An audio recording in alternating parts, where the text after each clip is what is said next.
বর্তমানে আমাকে যদি কেউ জিজ্ঞেস করে তুমি আসলে কি হতে চাও, তাহলে আমি চোখ বন্ধ করে তাকে বলে দেব আমি একজন দালাল হতে চাই। সরকারি অফিসের পিয়নও না, কর্মচারীও না, আমি একজন দালাল হতে চাই। কারণ আজকাল কোনো জায়গায় আপনি দালাল ছাড়া কোনো কাজ করতে পারবেন না, হোক সেটা পাসপোর্ট অফিস, চেয়ারম্যান অফিস বা যে কোনো দলিলের সাব রেজিস্ট্রি অফিস। মানে দালালের চক্রটা দেখলে আপনার মাথা পুরো হ্যাং হয়ে যাবে। তাই আমি এখন চোখ বন্ধ করে দালাল হতে চাই, তাহলেই আমার কদরটা একটু বেশিই পাওয়া যাবে।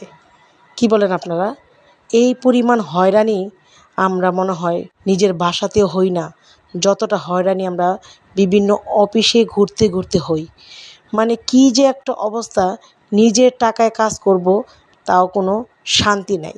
তাই আমার মতে প্রত্যেকটা সরকারি অফিসের সামনে একটা দালালের অফিস হওয়া উচিত। একজন থাকবে সিনিয়র দালাল, জুনিয়র দালাল, সিইও দালাল, মানে মোটামুটি সব শুধু দালালের কার্যক্রম। আমরা এদিক সেদিক না ঘুরে সরাসরি দালাল অফিসে গিয়ে ঢুকবো। কি বলেন আপনারা?